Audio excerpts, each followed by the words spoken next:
Hi hello ಎಲ್ರಿಗೂ ನಮಸ್ಕಾರ. ನೀವು ನೋಡ್ತಾ ಇದ್ರೆ ನಮ್ಮ ಬೆತ್ತಮಂಗಲ ಯೂಟ್ಯೂಬ್ ಚಾನಲ್. ನಮ್ಮ ಚಾನಲ್ನ ಸಬ್ಸ್ಕ್ರೈಬ್ ಮಾಡಿ, ಲೈಕ್ ಮಾಡಿ, ಕಮೆಂಟ್ ಮಾಡಿ ಹಾಗೂ ಶೇರ್ ಮಾಡೋ ಮೂಲಕ ನಮಗೆ ಸಪೋರ್ಟ್ ಮಾಡಿ ಅಂತ ಹೇಳ್ತಾ ಸ್ಥಳೀಯ ಸುದ್ದಿಗಳು ಮತ್ತು ಜಾಹೀರಾತುಗಳಿಗೆ ಈ ಕೆಳಗಿನ ನಂಬರ್ಗಳಿಗೆ ಸಂಪರ್ಕಿಸಿ.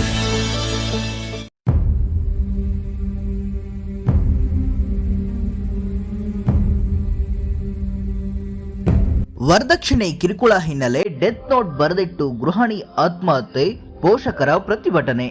ಸರ್ ಪೊಲೀಸ್ ಸ್ಟೇಷನ್ ಕರ್ಕೊಂಡೋಗಿ ಪೊಲೀಸ್ ಸ್ಟೇಷನ್ ಅಲ್ಲೇ ನನಗೆ ಈ ಹುಡುಗಿ ಬೇಡ ಅಂತ ಬಿಟ್ಬಿಟ್ಟು ಬಂದಿದ್ದಾನೆ. ಅಲ್ಲಿ ಎಲ್ಲ ಕಂಪ್ಲೇಂಟ್ ಆಗಿದೆ ಸರ್. ಒಡವೆ ಬಂದ್ಬಿಟ್ಟು ಇವಾಗ ಕೊಟ್ಟಿರೋದು ಸಾಕಾಗಿಲ್ವಂತೆ. ಮತ್ತೆ ನಾವು ಕ್ಯಾಶ್ ಕೂಡ ಕೊಟ್ಟಿದೀವಿ ಸರ್. ಮತ್ತೆ ನಾವೇ ಗ್ರ್ಯಾಂಡ್ ಆಗಿ ಮದ್ವೆ ಮಾಡ್ಸಿದೀವಿ. ಹೆಚ್ಚು ಕಮ್ಮಿ 30 ಲಕ್ಷ ಖರ್ಚಾಗಿದೆ. ಅದೆಲ್ಲ ನನ್ಗೆ ಇವಾಗ ಗೊತ್ತಿಲ್ಲ. ಹಂಗಿರಂಗಿದ್ರೆ ಇಲ್ಲಿ ಹೋಗ್ತಾ ಇರು. ಶಕ್ತಿಗೆ ಮೀರಿನ ನಾನು 160 ಗ್ರಾಮು 200 ಗ್ರಾಮ್ ಕೊಟ್ಟಿದ್ದೀನಿ ಸರ್, ಗೋಲ್ಡ್ ಮಾತ್ರನೇ.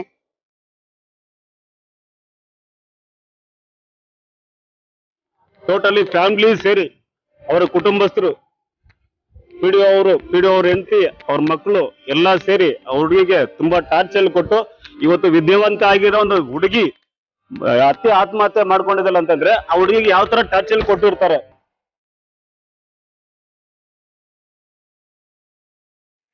ವರದಕ್ಷಿಣೆ ಕಿರುಕುಳ ಹಿನ್ನೆಲೆ ಡೆತ್ ನೋಟ್ ಬರೆದಿಟ್ಟು ಗೃಹಿಣಿ ಆತ್ಮಹತ್ಯೆ ಮಾಡಿಕೊಂಡಿದ್ದು, ಗಂಡನ ಮನೆಯ ಮುಂದೆ ಮೃತದೇಹವಿಟ್ಟು ಮೃತಳ ಪೋಷಕರು ಪ್ರತಿಭಟನೆ ನಡೆಸಿರುವ ಘಟನೆ ಮುಳಬಾಗಿಲು ತಾಲೂಕಿನ ದೊಡ್ಡಮಾದಿನಹಳ್ಳಿ ಗ್ರಾಮದಲ್ಲಿ ನಡೆದಿದೆ. ಕೆಜಿಎಫ್ ತಾಲೂಕಿನ ಪೆದ್ದಪಲ್ಲಿ ಗ್ರಾಮದ 28 ವರ್ಷದ ರಾಣಿ ಮೃತ ದುರ್ದೈವಿ. ರಾಣಿಯು ಬೆಂಗಳೂರಿನ ಮನೆಯಲ್ಲಿ ಆತ್ಮಹತ್ಯೆಗೆ ಶರಣಾಗಿದ್ದು, ಮುಳಬಾಗಿಲು ತಾಲೂಕಿನ ದೊಡ್ಡಮಾದಿನಹಳ್ಳಿ ಗ್ರಾಮದ ಗಂಡನ ಮನೆ ಎದುರು ಪೋಷಕರು ನಿನ್ನೆ ರಾತ್ರಿ ಪ್ರತಿಭಟನೆ ನಡೆಸಿದ್ದಾರೆ. ಜೀವನ್ ಕುಮಾರ್ ಎಂಬ ವ್ಯಕ್ತಿಯನ್ನ 8 ತಿಂಗಳ ಹಿಂದೆ ಮದುವೆಯಾಗಿದ್ದ ರಾಣಿ ಪತಿ ಜೀವನ್ ಕುಮಾರ್ ಹಾಗೂ ಅತ್ತೆ ಮಾವ ಮೈದುನ ಸೇರಿ 5 ಮಂದಿ ಹೆಸರು ಬರೆದಿಟ್ಟು ನೇಣಿಗೆ ಶರಣಾಗಿದ್ದಾಳೆ. ಜೀವನ್ ಕುಮಾರ್ ತಂದೆ ಕೋಲಾರದ ಆವಣಿ ಗ್ರಾಮ ಪಂಚಾಯಿತಿಯ ಪಿಡಿಒ ವರದರಾಜು ಮನೆ ಎದುರು ಪ್ರತಿಭಟನೆ ನಡೆಸಲಾಗಿದೆ. ಬೆಂಗಳೂರಿನ ಸಂಬಂಧಿಕರ ಮನೆಯಲ್ಲಿ ನೇಣಿಗೆ ಶರಣಾಗಿದ್ದಾಳೆ. ಇನ್ನು ಪತ್ನಿ ಸಾವಿನ ವಿಚಾರ ತಿಳಿದು ಗಂಡ ಜೀವನ್ ಕುಮಾರ್ ಪರಾರಿಯಾಗಿದ್ದಾನೆ. ಮದುವೆಯಾದ ನಂತರ ರಾಣಿ ಮತ್ತು ಜೀವನ್ ಕುಮಾರ್ ಬೆಂಗಳೂರಿನಲ್ಲೇ ವಾಸವಿದ್ದರು. ಇನ್ನು ಮದುವೆಯಾದ ನಂತರ ಪತಿ ಜೀವನ್ ಕುಮಾರ್ ನೀಡಿದ ಮಾನಸಿಕ ಹಿಂಸೆ ತಾಳಲಾರದೆ ಡೆತ್ ನೋಟ್ ಬರೆದಿಟ್ಟು ರಾಣಿ ನೇಣಿಗೆ ಶರಣಾಗಿದ್ದಾಳೆ. ಈ ಸಂಬಂಧ ಮಲ್ಲೇಶ್ವರಂ ಪೊಲೀಸ್ ಠಾಣೆಯಲ್ಲೂ ಕೂಡ ಪ್ರಕರಣ ದಾಖಲಾಗಿದೆ. ಇನ್ನು ಮುಳಬಾಗಿಲಿನ ಗಂಡನ ಮನೆ ಎದುರು ಪೋಷಕರು ಪ್ರತಿಭಟನೆ ನಡೆಸುವ ವೇಳೆ ಮುಳಬಾಗಿಲು ಗ್ರಾಮಾಂತರ ಪೊಲೀಸರು ಭೇಟಿ ನೀಡಿ ತನಿಖೆ ಮಾಡಿದ್ದಾರೆ. ಆಗ ನ್ಯಾಯಕ್ಕಾಗಿ ಮೃತಳ ಪೋಷಕರ ಸಂಬಂಧಿಕರು ಆಗ್ರಹಿಸಿದ್ದಾರೆ. ನನ್ನ ಹುಡುಗಿ ತಾಯಿ ನನಗಿಷ್ಟ ಇಲ್ಲ, ಮದ್ವೆ ನನಗಿಷ್ಟ ಇಲ್ಲ. ನಮ್ಮ ಅಪ್ಪ ಅಮ್ಮ ಬಲಂತರವಾಗಿ ನಾನು ಮಾಡ್ಕೊಂಡಿರೋದು, ನನಗ್ ಬೇಡ. ನಮಗ್ ಮದ್ವೆ ಮುಂಚೆನೆ ಅವ್ರಿಗೆ ಹೇಳಿದಾರಂತೆ ಶಾಸ್ತ್ರದಲ್ಲಿ, ಮದ್ವೆ ಮಾಡ್ಕೊಂಡ್ಮೇಲೆ ಮೊದಲನೇ ಇರಲ್ಲ ಅಂತ ಅವ್ರು ಹೇಳಿದಾರಂತೆ. ಅವ್ರು ಡೈರೆಕ್ಟ್ ಆಗಿ ನಮ್ಮ ಹತ್ರ ಮದ್ವೆ ಆದ್ಮೇಲೆ ಹುಡುಗಿ ಹತ್ರನೇ ಹೇಳಿದ್ದಾರೆ. 4ನೇ ದಿವಸಕ್ಕೆ ಹೇಳಿದ್ದಾರೆ. ಇದು ಅವ್ರ ಅಪ್ಪ ಅವರಮ್ಮನೂ ಒಪ್ಕೊಂಡಿದ್ದಾರೆ ಸರ್, ನಿಜಾನೇ ಅಂತ ನಾವೆಲ್ಲಾರನು ಸೇರಿಸಿ ಕೇಳಿದಾಗ ಆ ಒಂದು ಇದನ್ನ ಇಟ್ಕೊಂಡು ತುಂಬಾ ಹಿಂಸೆ ಕೊಡ್ತಾ ಇದ್ರು. ನೀನ್ ಹೋಗ್ಬಿಡ್ತೀಯಾ, ನೀನ್ ಇರಲ್ಲ, ನೀನ್ ತಾಲಿ ತೆಗ್ದಿಕ್ಬಿಟ್ಟು ಹೋಗು, ಸುಮ್ನೆ ಏನಕ್ಕಾದ್ರೂ ಚಿಕ್ಕ ವಿಷಯಕ್ಕೂ ಜಗಳ ಬಂದ್ರೆ ತಾಲಿ ತೆಗ್ದಿಕ್ಬಿಟ್ಟು ಹೋಗ್ತಾ ಇರೋ ನೀನು ಅಂತ ಹೇಳ್ತಾ ಇದ್ರು. ಮತ್ತೆ ಬಟ್ಟೆ ಹೇಳ್ಕೊಂಡ್ ಬಂದು ಆಚೆ ಬಿಸಾಕಿದ್ದಾನೆ ಸರ್.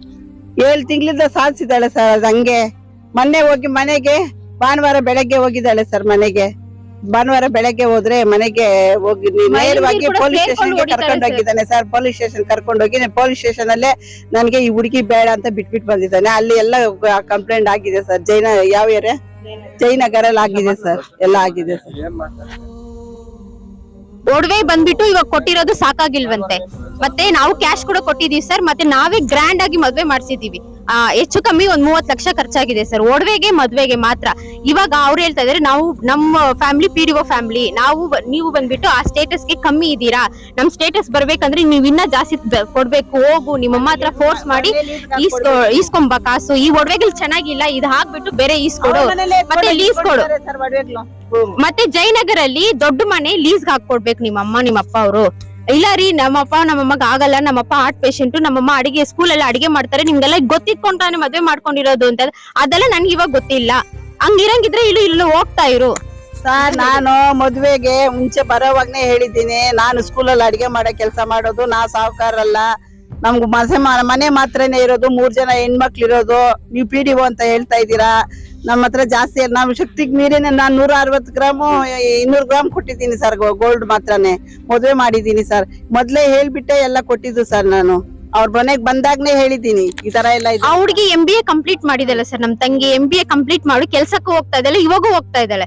ಕೆಲ್ಸ ಬಿಡಬಾರ್ದು, ಮನೆಯಲ್ಲಿ ಎಲ್ಲಾ ಕೆಲ್ಸ ಮಾಡಿ ಇಟ್ಬಿಟ್ಟು ಮೈದೂರಿಂದ ಕೂಡ ಎಲ್ಲ ಸೇವೆಗಳು ಮಾಡಿ ಇಟ್ಬಿಟ್ಟು ಅವ್ರ ಕೆಲ್ಸಕ್ಕೆ ಕೆಲಸ ಮಾಡೋ ದುಡ್ಡು ಅಕೌಂಟ್ ಅವ್ರ ಅತ್ತೆ ಅಕೌಂಟ್ ಹೋಗ್ತಾ ಇದೆ. ಸ್ಯಾಲ್ರಿ ತಿಂಗಳಿಗೆ ಬರೋ ಸ್ಯಾಲ್ರಿ ಫುಲ್ ಅವ್ರ ಅತ್ತೆ ಅಕೌಂಟ್ ಹೋಗ್ಬೇಕು. ಬೇಕಂದ್ರೆ ಆ ಡೀಟೇಲ್ಸ್ ನಾವು ಕೊಡ್ತೀವಿ. ಎಲ್ಲ ಅವ್ರ ಡೀಟೇಲ್ಸ್ ಎಲ್ಲ ಇದೆ ಸರ್. ಏನ್ ನಡೀತು ಸರ್?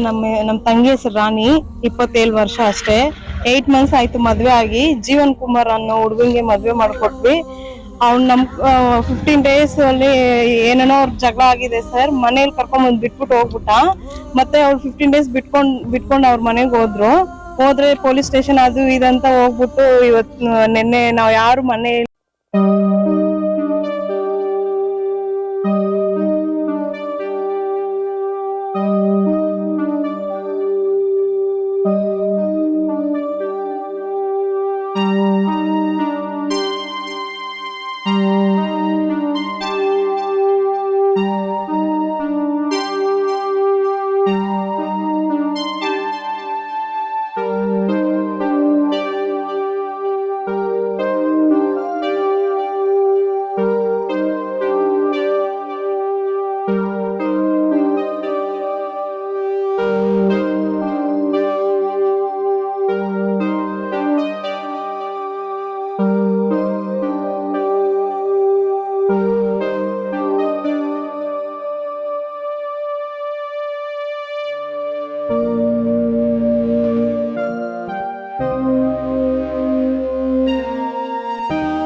ಮಹಿಳಾ ಸಂಘಟನೆಗಳಾಗ್ಲಿ ಎಲ್ಲರ ಪರವಾಗಿ ನಾನೊಂದು ಮನವಿ ಮಾಡ್ತಾ, ನಮ್ಮ ಗ್ರಾಮದ ಪರವಾಗಿ ಮನವಿ ಮಾಡ್ತಾ ಇದ್ದೀನಿ.